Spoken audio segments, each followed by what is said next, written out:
Yesu alipoanza kazi yake hadharani, alikuwa na umri upatao miaka 30.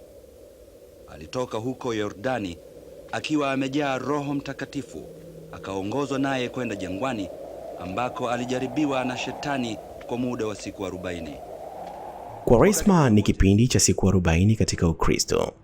Ni kipindi cha toba, kufunga, sala na kutafakari maandalizi ya Pasaka, huku tukielekea kufufuka kwa Yesu Kristo. Hii ni safari ya roho, safari ya moyo unaoelekea kwa Mwenyezi Mungu.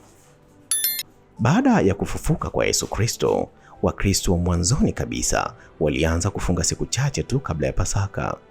Hii ilikuwa ni maandalizi ya kiroho kwa wale waliokuwa wanabatizwa. Lakini kadiri muda ulivyopita, katika karne ya 4, Kanisa Katoliki pia liliweka rasmi siku 40 za maandalizi kabla ya Pasaka. Siku 40 hizi zinaashiria majaribu, utakaso wa maandalizi kama tuliyoona katika Biblia. Yesu alifunga siku 40 jangwani. Musa alikaa siku 40 mlimani, tena mlima Sinai. Elia alisafiri siku 40. Na hata hivyo, lile janga kubwa la gharika ya Nuhu lilidumu ndani ya siku 40. Kwaresma inatufundisha kutubu dhambi, kujiimarisha kiroho, kujinyima, kujiandaa kusherehekea Pasaka kwa moyo safi. Hii ni safari ya kuangalia ndani ya mioyo yetu, kubadilisha maisha yetu na kurudia uhusiano wetu wa Mungu. Nguzo 3 kuu za Kwaresma ni sala, saumu na sadaka. Tukija kwenye sala, ni kuzungumza na Mwenyezi Mungu, kusoma neno lake na kumkaribia kwa moyo safi. Tukisoma katika maandiko ya Biblia katika Luka 18 mstari wa 1, nao unasema kwamba daima ombeni pasipo kuchoka. Tukirudi katika nguzo 3 za Kwaresma, tunakutana na saumu. Ni kujinyima chakula au vitu vya anasa ili kuimarisha roho zetu. Tukisoma katika maandiko Mathayo 6 mstari wa 18, nao unasema sio ili watu waone, bali Baba yako aliye sirini akuone na wewe pia. Lakini la mwisho kabisa ni sadaka. Ni kutoa kutoka moyoni, kusaidia maskini na wale wanahitaji msaada.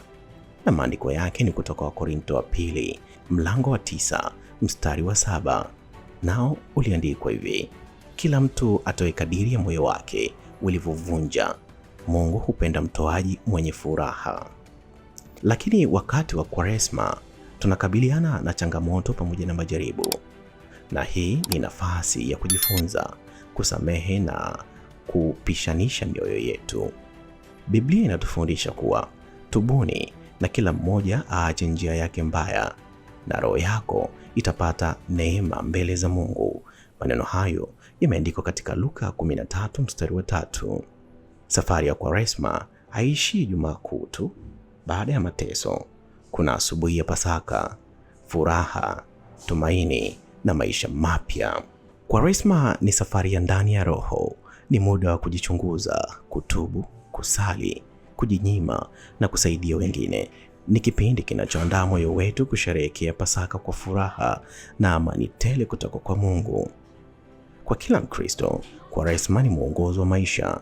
Ni safari ya roho inayochipua, moyo unaoponywa na furaha ya Pasaka inafika.